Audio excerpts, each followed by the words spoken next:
Ubisoft shared how well Assassin's Creed Mirage is doing in terms of sales. It's pretty interesting. We also got bad news for Naughty Dog. It just keeps on coming. And there are way more big gaming stories and leaks that I want to go over. But first, Sony finally announced the PlayStation 5 Slim, or just called PlayStation 5, as it will take over the current model when that stock is sold out. It will be smaller though. On Reddit, Nature Certain shared a 3D model comparison based on the info that Sony shared, and damn, this new version is smaller than I expected. It should also weigh 18% to 24% less depending on the model, and it has a 1TB SSD for more internal storage, while the current PS5 has of course an 825 gigs SSD, and that resulted in a little over 650 gigs for games, so I expect like 150 gigs more with this slim model. Now, if you follow these gaming news roundup videos that I post every Sunday, you know that I talked about this, like detachable disk drive PS5, very often. It was reported on by Tom Henderson,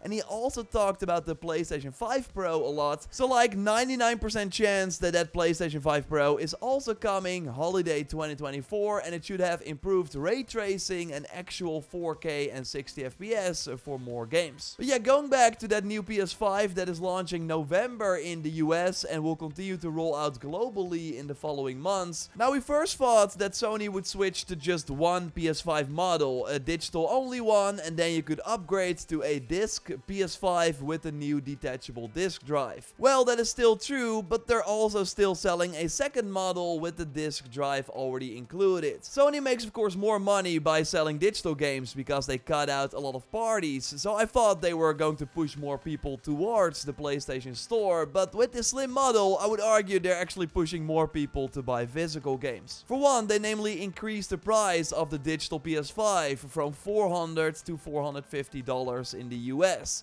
So now there's only a $50 difference between the two models in the US. And if you still decide to buy a digital version and then want the disc drive later on, it will cost you more than going for the PS5 with the disc drive immediately.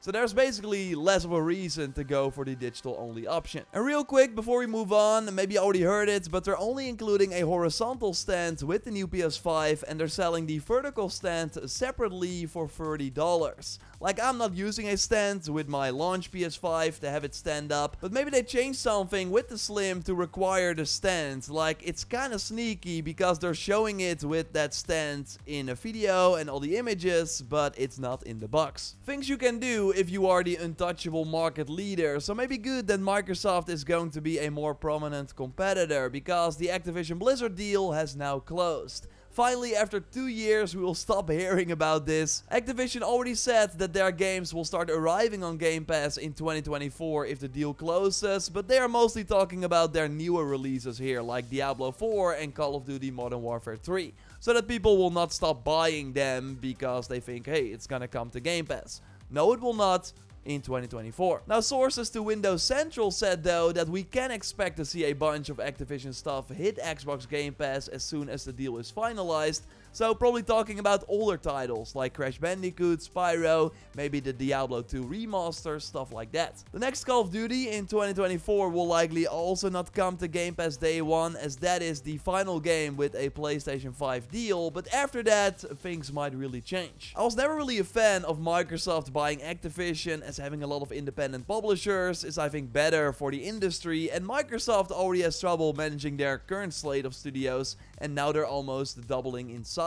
Like, how is that gonna work? But it also makes Microsoft a more dominant power in gaming, and that might be good for us consumers to put more pressure on Sony so they will not get away with a lot of their price increases that they're doing now. Maybe they will have to start communicating more with better showcases and make even bigger investments into their platform to keep up. Got Assassin's Creed Mirage news, CDPR, Elden Ring, and way more. First, I want to talk about Naughty Dog. Of course, if you liked the video so far, leaving a like would really show your support, so thanks for that. And subscribe, because I post one of these game news roundup videos every Sunday. Like, Microsoft now has the biggest live service brand in the industry with Call of Duty, while Sony is still figuring that out, and so far it's not looking too good. Next to the lackluster game announcements with Fair Games and Concord, we now namely learned that the Last of Us multiplayer game is basically on ice, which according to one developer who spoke to Kotaku. Naughty Dog also laid off 25 contract workers that were probably working on the Last of Us multiplayer game, and also the principal monetization designer who first worked at Epic and helped make Fortnite as big as it is, has now left Naughty Dog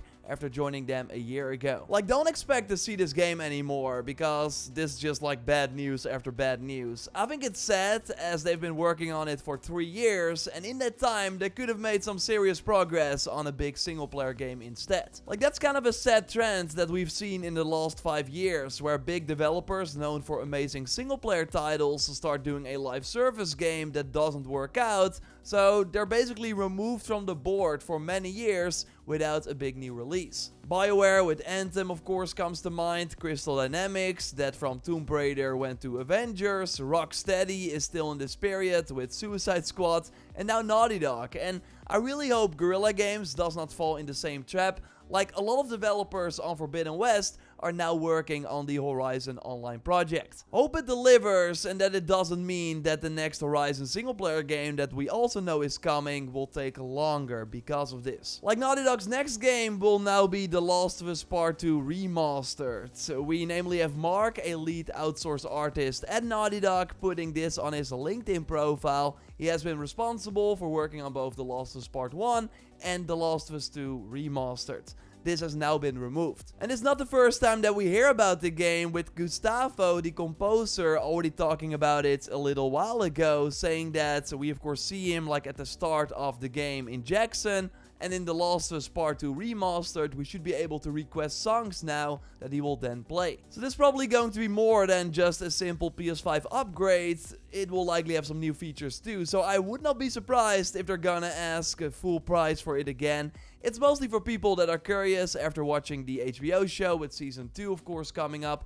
But yeah, still kinda sad to see so many Naughty Dog resources go to a cancelled project and remasters of their old games. We also have some positive news, luckily, as Assassin's Creed Mirage is a success, kind of. Like, I always imagine these marketing departments going into a meeting, they have the Mirage sales and player numbers in front of them, and then they're like, okay, how can we spin this to make it sound as good as possible? And well, they went with the fact that Mirage is Ubisoft's biggest new-gen launch to date, with many websites picking that up. It sounds good, but if you think about it for an extra second, the only big titles that it would be competing with are Valhalla, which was huge, but it was an Xbox Series X launch title and available before the PS5 was even out. And Far Cry 6 is the only other like big game, but that came out in 2021 after the new consoles were only like out for a year and very hard to find. So now 3 years into the life cycle of the PS5 and Xbox Series, it's not weird that Mirage is the biggest new gen launch. More impressive is the fact that the number of players is in line with the past successful launches such as Assassin's Creed Origins and Assassin's Creed Odyssey. Like, Mirage was made in way less time and with a way smaller budget, so that is pretty huge, although it is worth noting that both Origins and Odyssey grew a lot over time. Like, especially Odyssey did not start that strong, but thanks to word of mouth it got really big. But both Origins and Odyssey had a big post-launch, and Mirage will not have any DLC, so I'm curious if it will have the same tail as Origins and Odyssey.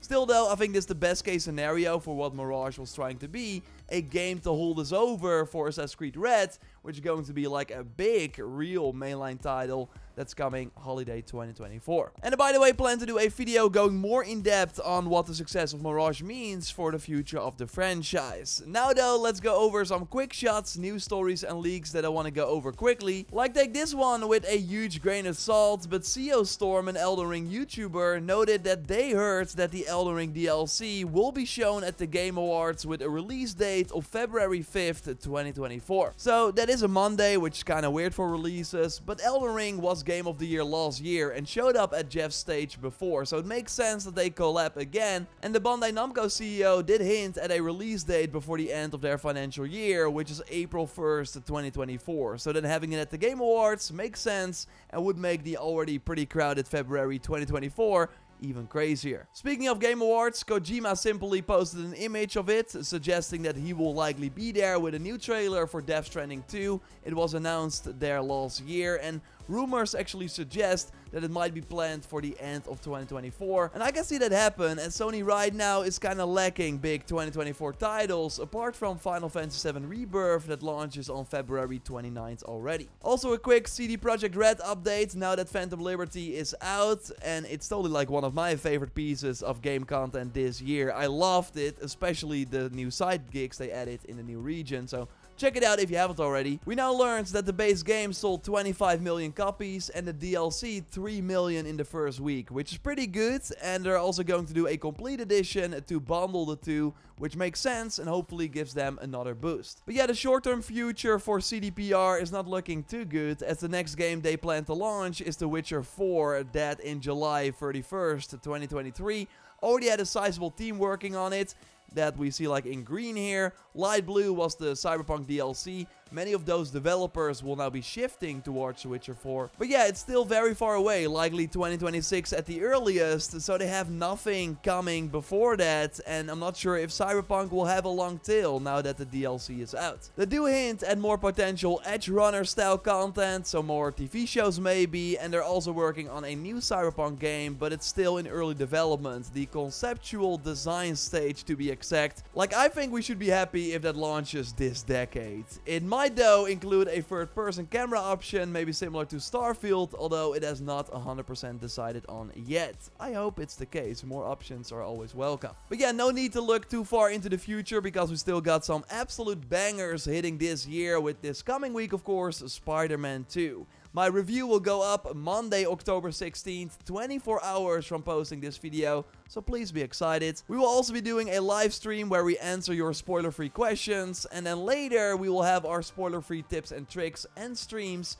So a ton of Spider-Man 2 content this week. I also want to publish at least one Mirage video, and of course the Sunday video with a news roundup will also be up at the end of the week. So a ton, like I think we never had this much content planned for a game release around the release as for Spider-Man 2. So look forward to that. Subscribe to not miss it. A like would of course really help me out. And you can check out my previous video on some awesome tricks you can do in Mirage for if you missed it by clicking on the screen. I will speak to you soon. Goodbye.